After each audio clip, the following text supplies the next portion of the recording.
Thank you very much for coming this morning and for sharing your time with us today. I'm one of the members of the board, and so I'd like to welcome you today.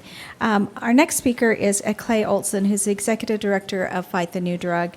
And he is very passionate about what he does and very, very good at what he and his partners do out there. In 2005, he co-founded a creative agency called Advent Creative, which set the stage for future endeavors. And in 2009, he and his partners set up Fight the New Drug.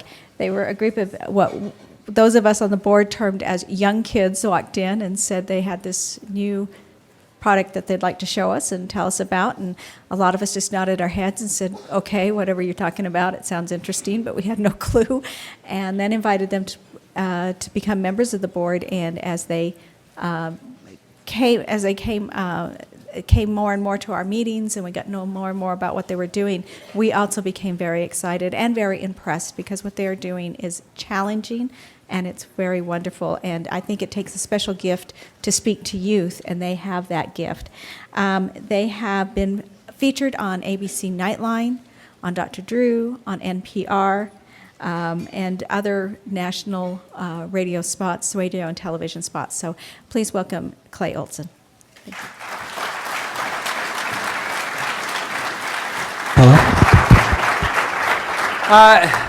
Hello, everybody. You can hear me okay in the back? Okay, good. I'm excited to be here in front of you guys today. It's been a long journey of kind of what we've been able to accomplish with our organization and kind of what we've been able to learn. And that's really what this presentation is about, is what we've learned from teens and sharing that with you. In my last presentation in the Idaho room, I got through half the slides. So I'm going to try to do a better job at time management and get through this content, because I feel like it's so important, so incredibly important for you guys to understand what we have to tell you here tonight. So by show of hands, how many of you have ever heard of the organization Fight the New Drug at all? Okay, great. Many of you haven't. Has anyone ever sat through one of our super boring presentations? Yeah, okay. Well, good luck. This is one of them. No. We're really excited. They said I'd be presenting in some like the small little closet, so this is a shock. But I want to kind of give you an idea of what kind of our angle of how we're coming at this. Because you're looking at me and you're saying, as you'll indicate, like, what do you know? You know, who are you? And I get that. That's fair. But we've been doing this for a while now, and talking to teens. We've had we've presented to tens of thousands of teenagers across the United States in presentations and assemblies in schools, and we've gotten thousands upon thousands of emails from teenagers talking to us about this issue, and we've learned, like I said, we've learned a lot. Our organization, we called it Fight the New Drug. We were founded back in the day. In college, we were kind of young, ambitious, naive guys that wanted to, take over the world, and we ended up kind of pursuing a topic that we never, ever expected to. But it hit close to home. I have a cousin who dealt with an addiction so severe to pornography that it led him to prison. And I asked him when he got out, I said, how did it lead to that? What got you there? And he said, I had no idea what this could lead to. Had I known, I'd have never touched the stuff. And so that kind of sparked this thing within me to kind of say, well, why aren't we talking about this? My background was in film and marketing, and I thought, let's do something, And let's kind of push a campaign. And we naively jumped in, and here we are today.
So we go out and talk to teens. That's our approach. We talk to youth. We have a youth flavor. We have a youth drive.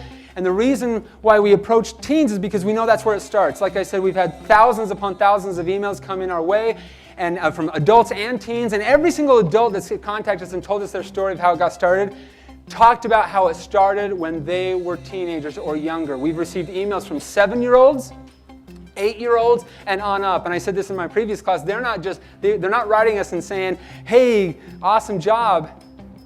They're saying, I need help. And so this is a massive, massive problem that we're dealing with teenagers and youth. And we've got to bridge this gap between your generation and the teenagers, because there's a different vocabulary, there's a different understanding, and a different philosophy to this problem. And we've got to bring that together. And so I want to show you a video, but it's a video of us going out to schools and doing presentations all across the United States. And kind of connecting with the youth. And the reason why I show it to people is because I want them to see how teens are responding to this issue, right? I mean, you're thinking in your heads, wait, you go to schools? That's got to be awkward. That's like the first thing that people say, like, oh, that's got to be awkward. And I'm thinking, it's not awkward. It's not, I mean, it can be, believe me, it can be. But now, the way we position this presentation, the way we deliver this, it's kind of a come one, come all approach. And the teens leave. Hundreds of them run up to the front of the stage to sign our fighter pledge and to get involved and to get a t-shirt and to become involved in this movement. And it's incredible. Teens are looking for this stuff. They want to know the truth about this. But a lot of times as a society, we stick our heads in the ground, we pretend it'll go away. You know, we're like, we'll sweep it under the rug, and this is a difficult topic. I don't know how to address it, therefore I won't. We cannot afford to continue down that way. We cannot afford to. As parents, as community leaders, as influencers, we have got to change fundamentally the way we approach this issue. Okay? And we're going to talk about a little bit of that today. This is the video. I'm going to stop.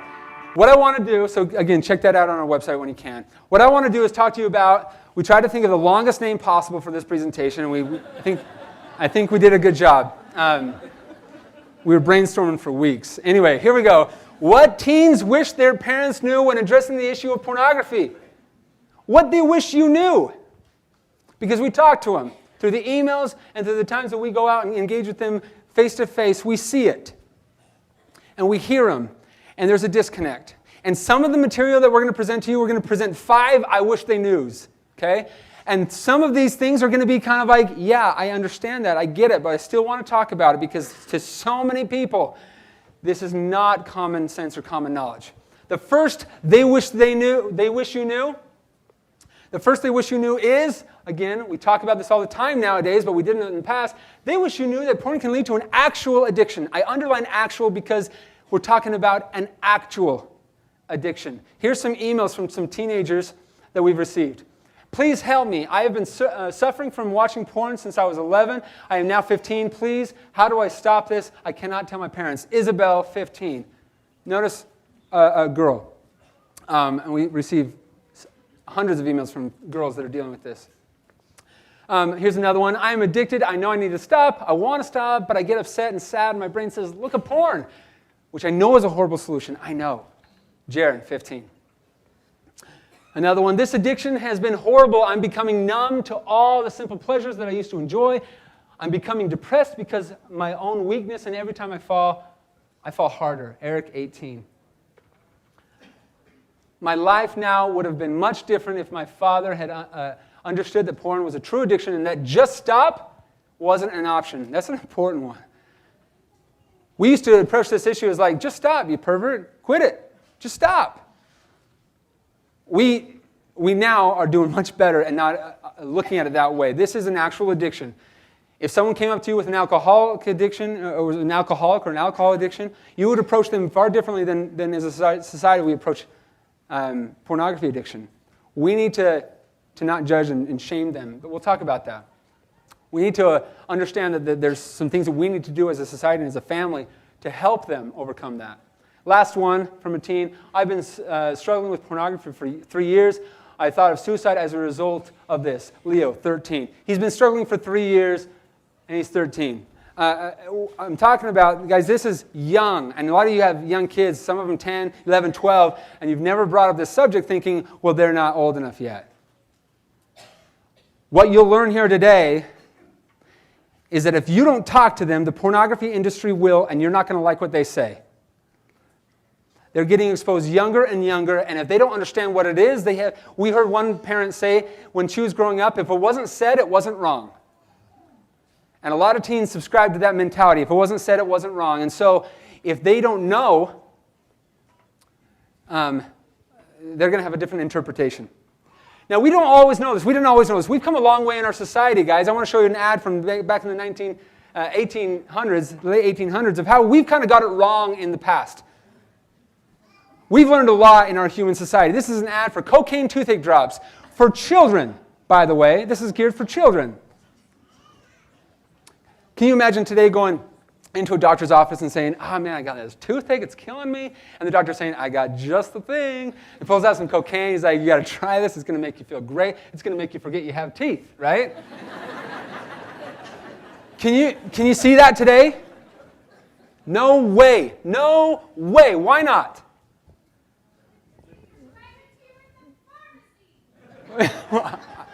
Yes, I didn't hear that. Power. Because we know better. We know better now. Science caught up with truth. We finally figured out that cocaine was super addictive. We finally figured out that it could kind of mess up lives, and we stopped offering it to children for toothaches. It'll happen again in our society with alcohol. This is an ad for mothers, with newborn babies, saying that they should drink more alcohol so that the benefits of the alcohol will pass on through their body and onto the nursing child. What? After seeing a bunch of drunken babies stumbling around mid-crawl, we kind of went after that one too. So we no longer do this one because we know better. It happened again with tobacco, a little more known. This is a little better known story, but I want to kind of dig into this story because it's very similar to what we're dealing with today. This is a man by his name is Dr. Raymond Pearl. He was working at Johns Hopkins University back in the 1930s. And he was the first man, get this is interesting, first man to discover that there was a connection between between lung cancer and smoking. First guy. Now, at this time, a lot of people smoked. There were no smoke zones. Everyone smoked. And what do you think happened after this discovery, out of Johns Hopkins University came out? What do you think happened? Statues and parades? No. In fact, it never saw the light of day. His research was squashed by the Goliath of the time, which was the tobacco industry, and he died 4 years later. His research never saw the light of day. And it wasn't until nearly 15 years later where the Reader's Digest came out with an article called Cancer by the Carton, which was the first public attack on the tobacco industry, and this catapulted a 40-year debate where hundreds of millions of dollars were spent to sway the public on whether it was harmful or not. The tobacco industry kind of went the health route. They targeted doctors and said, that it was healthy, it was clean, it was better. This next slide with camels. More doctors smoke camels. We trust doctors. They're in charge of our health. And new scientific evidence on the effects of smoking. I talk about this and I tell you about this because we are in a very similar experience or learning experience in our history today regarding pornography. You see, we know more about the brain today than we've ever known. We know more about addiction than we've ever known. And we're learning that pornography studies are showing that pornography is as addictive as other drugs. It's an actual addiction. And you need to know that. And you need not only know that, but you need to know how. There's a woman by the name of Pat Love that we interviewed, and I want to show you this little clip of her. I flew out to Santa Fe, New Mexico, and interviewed her. She's nationally renowned. She's an author, therapist, doctor, and she talks about adolescence and pornography. And this is what she says. One of the areas you don't often hear mentioned, it's almost like you don't bring it up in polite conversation, is adolescence and pornography. And we know it's prevalent.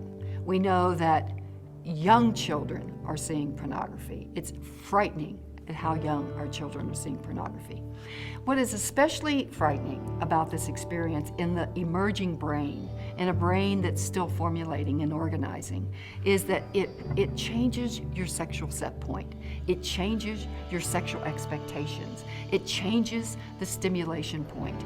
It alters your brain in a way that makes you crave more stimulation. You know, if you just think about the fact that our brain has to have stimulation, that's how it gets organized. We love stimulation. We love novelty. We love being entertained. We love anything shiny that's moving, it's interesting and makes us curious. We love that. You know, that's part of human nature. But if you add the sexual stimulation to that, it can be like crack cocaine with your brain. And we don't realize how dangerous it is. As parents, as adolescents, we have to realize what we're doing to our brain, how we're changing it. We're changing it in some ways forever. This is a wonderful instrument, this brain we've been given. And to alter it in that way, you want to do it with consciousness, not just abandonment. You know, it's so accessible, it's so anonymous, it's so addictive. I mean, it is really so much more lethal that we have now a generation of adults who just can't be satisfied or pleased or happy with real life relationships. No one can compete with the constant stream of novelty. And you don't realize how you got there. You got there gradually.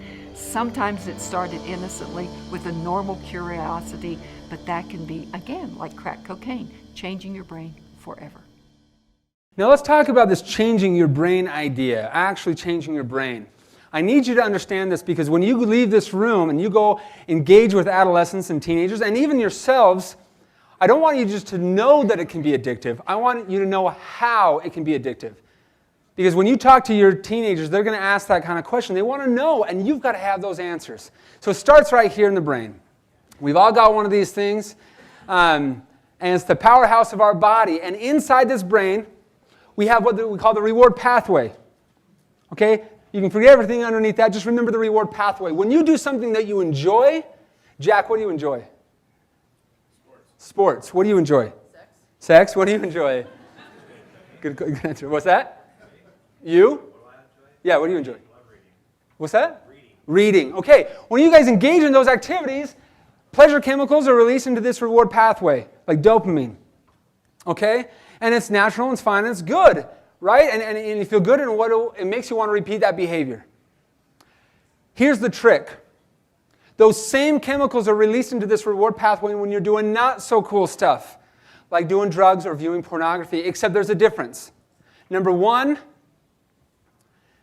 it's not being released naturally. Those chemicals are being forced to release into this reward pathway. And number two, it's overloading or flooding this reward pathway to the point where your brain literally starts to change and alter, literally starts to rewire itself and physically shift.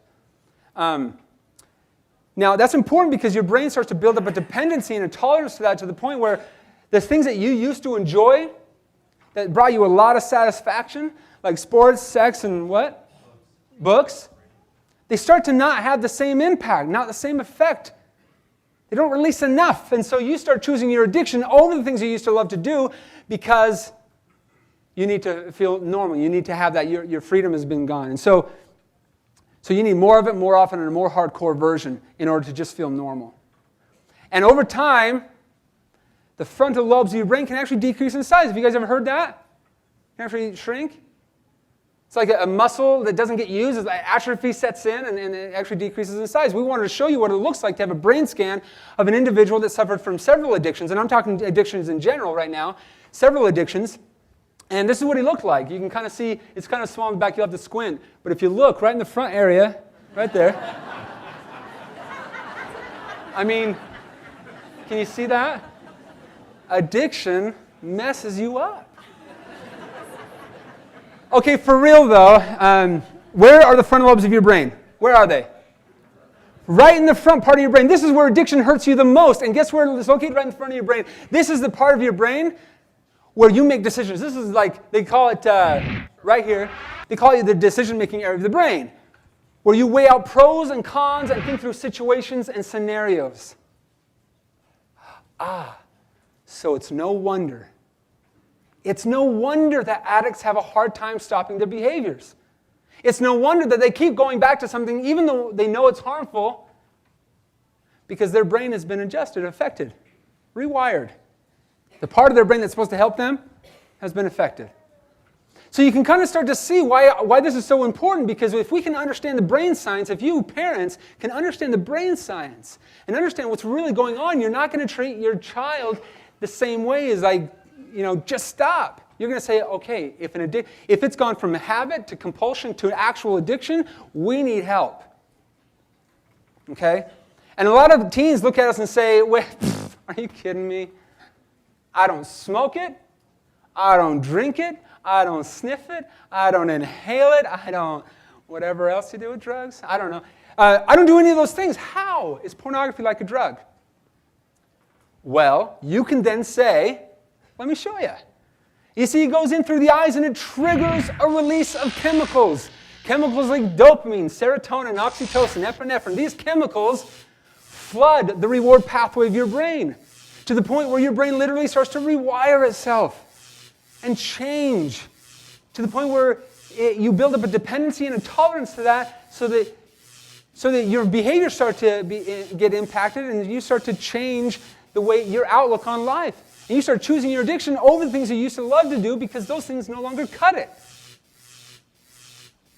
You see, this is the same process that occurs with hard drugs. When it comes to the brain, addiction is addiction. Doesn't matter if it's heroin, cocaine, or pornography, the same process occurs. Now, the impact on the body is totally different. We get that. And we can talk about that. The effects of pornography are far more behavioral, and it affects relationships far more. Doesn't make your hair fall out, teeth turn yellow. Totally. So that's the brain science. You got to understand that. You got to leave this room, and there's so much more to that, but we don't have time to go into it. Continue to research this, and you got to be able to go out there. When you tell your child not to smoke, what do you say? Don't smoke just because. No. You say, don't smoke. It's going to give you lung cancer and kill you. And they're like, oh, really? Okay, I'm listening. We can't approach this, don't do it because. And not to say that we all do that, but I'm saying we've got to approach this in ways, we've got to bring in some science to help the teens understand what's really going on. Okay, so the next they wish that you knew is they wish you knew that porn is different today than it was when you were growing up. Oh boy, is it different. This is a completely different beast today than when you were growing up. When you were growing up and you wanted access to it, you had to jump some social hurdles. You had to go to the movie theater and buy a ticket. You had to go and buy the magazine from across the counter. You had to stash the magazines from you. There was all sorts of social barriers which many people just said it's not worth it and I'm out. And it wasn't nearly as available. Today, it's walking around with them everywhere they go. Any internet-enabled device has access to this content, the best and the worst is porn. And we're talking about, this is totally different. We have some emails from some teens. Said, porn is not just magazines anymore, Mom, come on. And Shelly, 17, second email is, my parents don't know how bad it really is. They think porn is just naked people. Today, porn is much worse than people with no clothes. Playboy used to be kind of like what, the icon for pornography. Today, Playboy is softcore at best, Today, pornography is more violent, more obscene, more illegal, more ridiculously absurd than ever before. And this is the material at which a new generation is basing their definition of love and intimacy. And how do you think that's impacting us? Oh boy, is it impacting us in relationships and as a society as a whole. Another quote from a teen is, it's so in your face today, our society accepts it, so it's everywhere. Mason, 19. So what's the biggest difference between when you were growing up and when your teens are now growing up? What's the biggest difference? It's everywhere. Internet, right? 1993 changed the game forever. Before that, it was an underground industry. It totally existed, but it was underground. It was kind of harder to get. Today, it's above ground. It is a legitimate industry, a $97 billion worldwide industry, and they are powerful. Today, they are the Goliath. Today, they are the ones calling the shots. And the content is more ridiculous than ever, and this is what we're fighting with our teens. So if you think, we have parents sometimes say, oh, come on, it's not that big a deal. Porn existed when I was, young, and it turned out okay. And I'm like, oh boy, you have no idea. This is totally different today than it was when you were growing up. You need to know that. We have what we call the 4 A's. You've heard of the 3 A's, we just added one. The 4 A's of why pornography is so incredibly accessible today versus when you were growing up. And those 4 A's begin with, let me get that. Number 1, accessibility. We talked about that. It's everywhere. It's walking around with them at any point. They can just get access to it. Any internet-enabled device. We're talking tablets, phones, gaming devices, computers. Mark said that earlier. People just protected the computer at first, the home computer, and they thought they were good. Oh, that's just the beginning. That's the tip of the iceberg at this point. Number 2, the second A is affordability. And when we talk about affordability, we're talking about, for teens, free. Okay? Not all pornography is free, and that's why they're a $97 billion worldwide industry. A lot of it costs money, but they kind of create these teaser images or just samplings of their videos or snapshots of some of the photos in their albums to kind of get teen, and that's enough for a teen. Remember, a teen's going to get excited at a young age off of an underwear ad, right? And then as they get older, that no longer cuts it. The dopamine's not enough, and so they need more of it more often, a more hardcore version. Well, as a teen, these free teaser images are enough. And by the time they get a credit card and they get older and they need to start paying, man, they're already hooked. They're already locked and loaded. So it's affordable. The third A is it's anonymous. In my opinion, this is the kind of the fuel on the fire. If I smoke, I smell like smoke. If I do other drugs, my eyes are dilated or whatever. My teeth turn yellow. If I do porn, that's harder. The effects come out far more in my behaviors, and they're very subtle. In fact, parents come up to us and say, well, how can I tell if my teen's addicted? I'm like, well, sadly, a lot of the telltale signs are actually just signs of them being a teenager as well. So, it's very difficult to kind of pinpoint some of these things, like, more seclusion, more withdrawn, more moody, things like that. Those are all signs of addiction, but they're also all signs of teenager. So it's hard, and a lot of times, the real eruption of kind of the manifestations of this problem don't come until later on in life, when you're dealing with a serious, deeper relationship with a marriage. A lot of wives think that it's because of something that had happened within the last year that their husband all of a sudden got addicted to pornography. We've received hundreds and thousands of emails from people that have told us their stories, and not one said that they got hooked as an adult. Every single one started when they were teenagers and young. So it starts there, and it just fuels up until they can't hide it anymore. And the last one is it's addictive. Those 4 A's are a perfect cocktail for why pornography is so rampant today. And you need to understand that.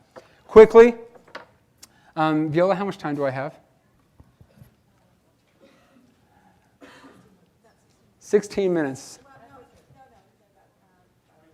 20 minutes. Okay. We are going to hurry. You guys, a lot of you already know this. What's the average age of exposure? Yeah, that's the kind of the new research, and I haven't kind of dared to lock myself into that just yet. But it's true, it's 9, but we've kind of stuck with the old survey that says 11 because that's what most people accept. But you're right. I was going to mention that the new studies are coming out indicating that it's 9 years old. And I believe it because, like I said earlier, we're getting emails from 7-year-olds not saying, this is cool, but I need help. 8-year-olds. How many of you have people in that age group, 7 or 8-year-olds? Yeah, you're thinking oh, when they turn 16, we'll have a talk, right? They better watch out, right? Oh boy, you better be thinking about a talk now. And I'll tell you, we'll talk about how. Because I know what you're thinking. I don't want to be the one that triggers that. We'll talk about that. 9 out of 10 youth ages 8 to 16 have been exposed to this stuff, guys. It's not a question of if, but when.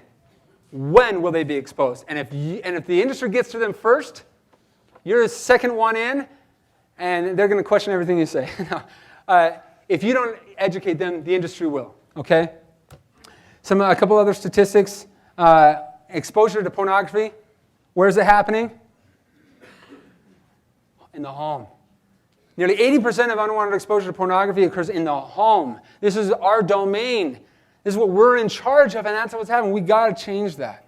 We got to do a better job at protecting our homes. Largest group of those accidentally exposed to pornography is youth between the ages of 12 and 17. And the industry has a lot to do with that number. And girls, you're kind of tuning out saying, oh, this is a guy problem. 30% of the emails that come into our organization are female, saying, I need help. 30% of traffic to websites, to pornographic websites are from females. 30% of addicts are females. And that number has skyrocketed over the last decade. See, the pornographers, the pornography industry realized that they were missing an entire market. So they stopped creating things that were full-blown visual, and they started creating things more emotional that appeal more to women. And all of a sudden, that number started to skyrocket. And it's growing, and it's going to continue to grow. This is no longer a guy's issue, just a guy's issue. This is a societal public health issue. We need to address this. It's a big industry. You've probably heard this statistic. The MLB, NBL, NBA, NBC, NFL, NHL, ABC, and CBS, the pornography industry makes more money than all of those organizations combined. It's a $97 billion worldwide industry, and they are smart, and they target youth. Why do you think they target youth? Money. But wait, it's free. What's that? Long-term users. That's the next one, guys. What they wish you knew is that they're being targeted. You see, a lot of parents overreact when they hear that their child's been looking at pornography because they're so angry because they think that that their child sought this out and whatnot. And a lot of times they get sought out, and they get curious, and they continue to keep coming back, and it becomes an addiction, and they were a victim of those marketing tactics. You got to understand that we had a girl email us and share it with us. She was searching for, and this probably sounds very familiar, searching for a school project from a video website and had a bunch of scientific videos on it. One of those was a pornographic video. It didn't have any labels. It didn't have any warning signs. This is a common story. And the pornographers target teens because if they can get them young, see, they know their product is addictive. They're not dumb. If they can get them young, they potentially have a lifelong client, which means this. And it's all about that. Just like it was for the tobacco industry, they targeted teens because they knew that they would be addicted longer. A longer time for them to spend money. So we want to give you 5 quick marketing tactics of the industry. I'm going to breeze through these because I want to get the heavier things I want to get to are after this. But you need to know these. The kids want you to know these because they want you to understand how to protect them. Number 1, free teaser images. We talked about that. Teaser images are kind of things that they show you portions of whatnot, and they're sufficient for teenagers in most cases. Although it can go to an addiction where they start to steal money in order to pay for it. We had a girl in Texas tell us her story, and she had stolen over $40,000 off her mother's credit card in order to pay for her porn addiction. And then when she got found out, they had to send her to a rehab center for $40,000 a month to get healed. That was an expensive addiction. So they're getting hooked here, and it's leading to a lot of things that are scary and expensive. The second one is innocent word searches. A lot of times, individuals will search on Google Images. They'll search like My Little Pony. They'll search water sports. They'll search, or someone said in the other room, a hot rod. And what do they get? A lot of times they're getting a lot of things that are not those things that you would expect. A lot of times they're getting inappropriate content, pornography specifically, and that's, My Little Pony, come on. I mean, a lot of little kids are searching for that kind of stuff. Disney princesses is another one, and cartoon characters, and we'll talk about that. Number 3, cartoon characters and child icons. A lot of times what pornographers will do is they'll actually illustrate these icons like Belle from Beauty and the Beast or these people that kids look up to and idolize, and they'll draw them, illustrate them in totally inappropriate situations and in sexually explicit ways. And what does that teach the child? This is something that they love and respect and look up to. What that tells them is oh, wow, it starts to normalize it over time. It starts to make them think that over time maybe that's that I'll be, do some of these things or engage in some of those actions. but later time, and that gets younger and younger.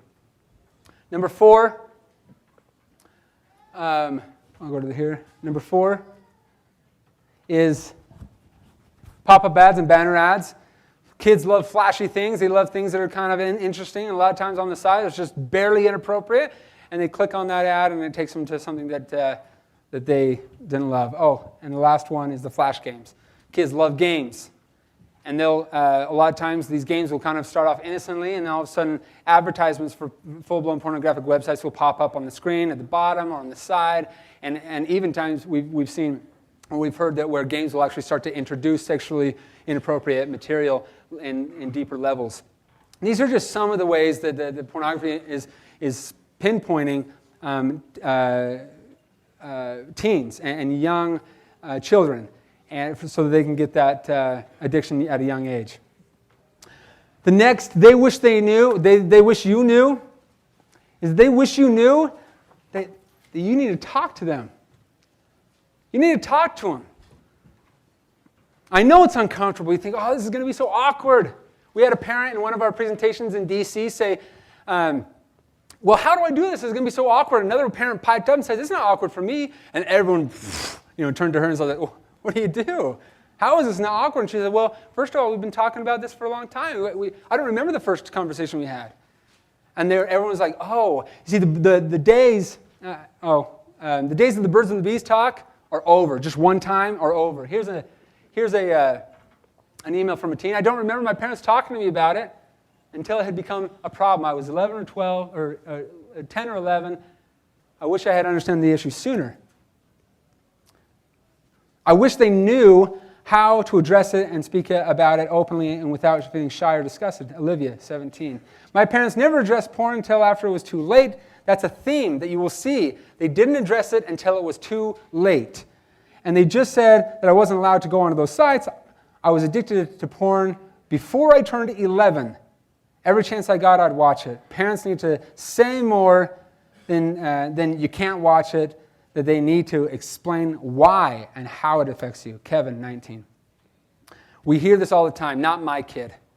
And that may be true. Great, I hope it is true. But statistically speaking, we're talking about the vast majority of kids are dealing with this on some level. Okay? And so we need to address it that way. There's this idea, this is probably the number one thing that stops us from talking to our kids. The curiosity myth, right?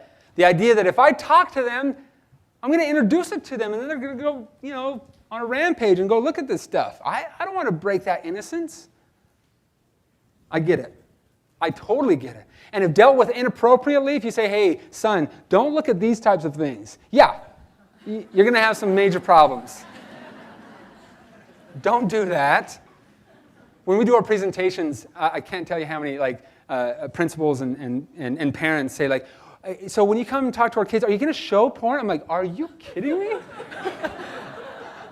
How counterproductive would that be? No, but the curiosity myth, guys, we cannot afford to subscribe to this. We cannot afford to. Kids are emailing us too young these days. The average age of exposure is too young to subscribe to this. Now, the way to do it is important, though. That's very true. The way to do it is important. But the quick answer to the question, when do I start the conversation? How young do I start? The quick answer, because everything is different, every child is different, every maturity level is different, every cultural whatever is different. And so we can't say, well, at this age, at this month, this day. No. But we can say is earlier than you think. Sooner than you think. As we've heard from so many other of those teens saying, they needed to talk to me earlier. I didn't get it in time. Like I said, the days of glossing over the birds and the bees talk once are long gone. This is a layered conversation, an ongoing conversation that starts very young and maybe never ends until maybe they're totally out of the house and married and whatnot. But it's an ongoing conversation. And you start with simple things. You don't come at them with talking about child porn and this and whatnot. You talk to them about no-touch zones. You talk to them about, private areas and why it's not inappropriate to take your clothes off. And you kind of start to talk about healthy sexuality and what the intimacy looks like and what love is. And you start to illustrate those kind of things and show by example. And you introduce things. And eventually, you kind of talk about kind of then the counter to those things. The counter to true love, the counter to true intimacy and healthy sexuality, and how those things can be harmful. And you do that over time as well, a layered, ongoing conversation, like peeling an onion. How do I bring it up? Really quick, because we're running quickly out of time. First of all, you got to be educated. You need to be educated, and this is part of it. You're here because you want to be educated, but this is just a half-a-day seminar. This is not nearly enough. You need to go out to those booths out there, and you need to learn from them. A lot of them have dedicated their lives to research and to developing tools and resources for you guys. Engage with them. Get their materials. And keep learning. There's so many websites out there offering education. Get educated. That's number one. Number two, take time to talk. Make sure you have ample time. Don't do it right before you have a meeting or you have to leave somewhere. Make sure that you have ample time just in case something comes up that's going to require an opening up or a deeper explanation. Make sure that you find the right place that they feel comfortable. Make it a one-on-one. I'm all about family gatherings where you talk about the issue on a broad sense, where everyone's in one room. But when you talk about that kind of intimate conversation, make sure that's one-on-one for sure. Stay calm.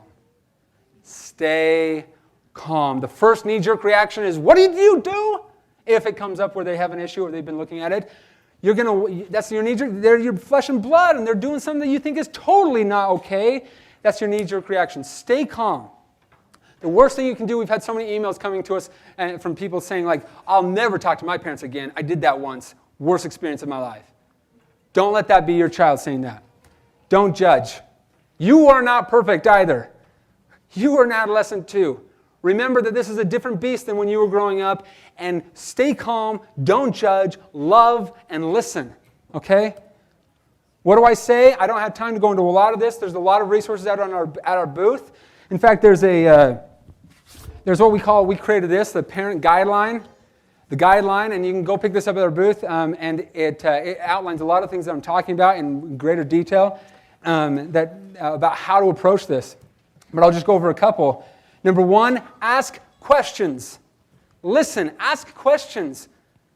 Again, once they start opening up, your immediate reaction is going to want to come in with your opinion and come in with kind of your stance. Listen. If you listen and you ask questions like, oh, really? Well, how'd you learn that? Or where'd you first see it? Or when was the last time? All these kind of things, they're going to be far more open to kind of learning how to express their ideas and their understanding so that you can kind of help steer that. And if you hold on to that rope, then you have a far better chance. Teach them the facts. Share your family values. I put both of those together one after another because I want you to understand this. We do a pretty good job at number 3. A fairly good job. Especially in religious communities, we do a pretty good job at number 3. What we do a pretty horrible job at is number 2. And mostly because we just don't know. We don't know. So get educated and bring your family values, whatever they may be, whatever your beliefs are, your set of family values, and bring the science together, and that's the best combination to approach a teen, because the teenagers are still trying to figure themselves out when it comes to number 3. A lot of them are still, finding themselves, and if you come at them only with number 3, which I feel is very important, but if you come only with number 3, sometimes for a teenage mind, that's not enough. So number 2 and number 3, coming at them with that. And the fourth one is repeat. Again, layer the conversation. Ask questions, teach them facts, share your family values, repeat, repeat, repeat, ongoing.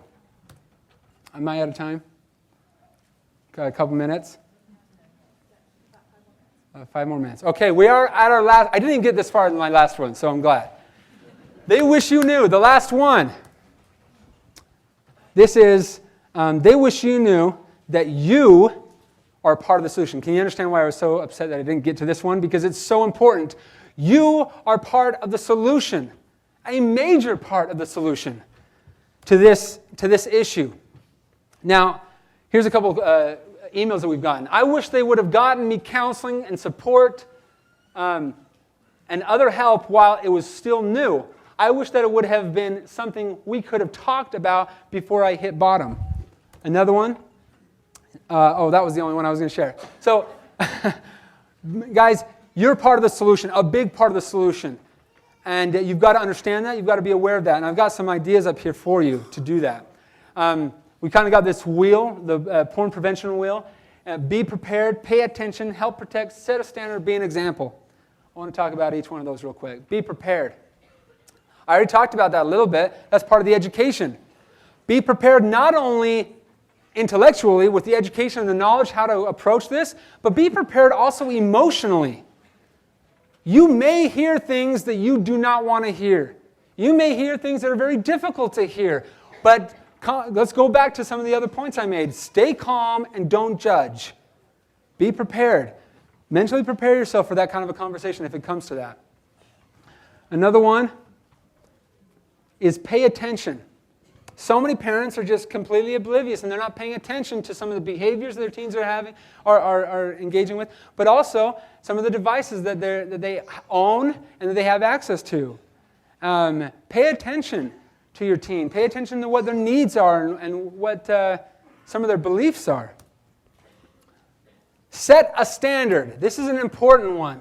Establish an agreement with your family, not for your family, but with your family. I can't tell you how much more success you're going to have if you gather together your family and you talk about the harmful effects of pornography, the industry, and there's a lot more that you could share that we did not talk about today.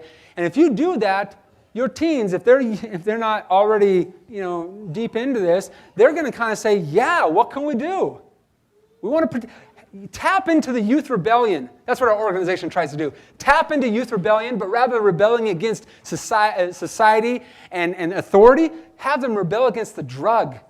Rebel against an industry that manipulates them. And I can promise you, there's power there, and we've seen it. So have the youth, get them involved in this. And if they understand the true effects and what this is doing to women, how the industry is totally, messing up lives, they'll kind of say, yeah, what should we do? And then you establish an agreement with them. And by the way, this is not only for your kids, but for you as well. Okay? This agreement, this establishing agreement, if you say, okay, no internet after 10 p.m., that goes for you too. Because if your kid sees you after 10 p.m. looking at the internet, but they can't, it's a contradiction and they'll notice. Okay? So help protect, which goes back to how many of you have filtration systems on your computers at home right now? Great. How many of you have filtrations on every internet-enabled device at your home? Awesome. Everyone else? Get them. Okay? There's a lot of good that comes from the internet, but there's a lot of bad, and we need to help protect that.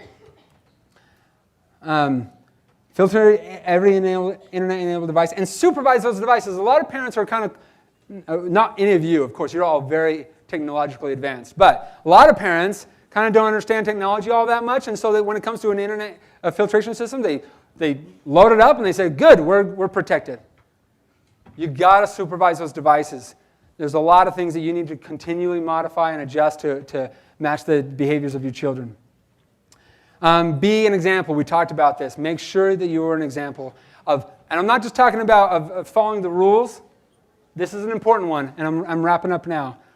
Be an example when it comes to healthy sexuality. I cannot stress that enough. Be an example of what it means to truly love somebody. Be an example of what intimacy looks like. Your teens can see that, and I can guarantee you that that's not what they're seeing on porn sites. Help them understand that distinction and difference and what healthy looks like and what unhealthy looks like. Let's see. That's just those circles again, that circle. I already talked to you about the guideline at the booth. I'm wrapping up. Get that if you can. You can get it on our website as well. I want to talk to you about one other thing about Fortify. And I have 2 minutes less. Here we go. Fortify. When we started this whole campaign, we were an awareness campaign, and that's it. We were the megaphone. That's what we wanted to be, the megaphone for awareness and education on a youth-based led kind of effort. We wanted to help teens kind of tap into that youth rebellion and tap into the peer-to-peer approach from dude, check this out, to dude, that's messed up. And as we went out and did that, and we talked with thousands and thousands of kids, we got thousands of emails saying, we need help. And we thought, okay, that's great. We've got a ton of resources on our website, and we'll send you there. And they weren't going. And we didn't know why. And after a little digging, we realized that it was because these teenagers, A, don't have a credit card, and most of the organizations providing help, great organizations, for this audience, require money. They're not offering all their services for free, and so it costs money. And they don't have a credit card, and they require parental consent, both of which teens at this that are contacting us don't have and are unwilling to get. And so they're stuck. And as a society, we're saying, stay in that dark corner until you're older and have a credit card, then come talk to us and we'll help you out. Not okay. So a year and a half ago, we teamed up with a team of professionals, and we started developing a free program for teens. And this free program is video-based and dynamic. We've got an actor out of LA coming in. We're launching it in about 4 months.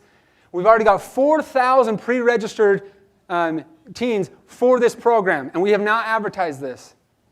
That just goes to show just how incredibly in need these teens are. So this program is going to be launching. It's called Fortify. It's going to be launching in about 4 months. But after we got done writing the scripts for the videos, we decided we had a book. And so we put that together, and here's a book, and you can get it at our website or at our booth. And a lot of parents are picking this up for their teens or for someone that they know, and a lot of the content's very powerful for that audience as well. So if you have a teen that's struggling, wait 4 months and you have a free resource. And I can't tell you how excited I am. We put over $100,000 into the development of this program, and it's going to be incredible for teens. And I'm excited to offer that to them. I'm going to skip this because we're done. Guys, I'm excited that you guys all came. It shows me that there's such a demand to learn about this issue. It shows me that we're growing because the audience is growing each year at UCAP. Thank you for having me. Become a fighter.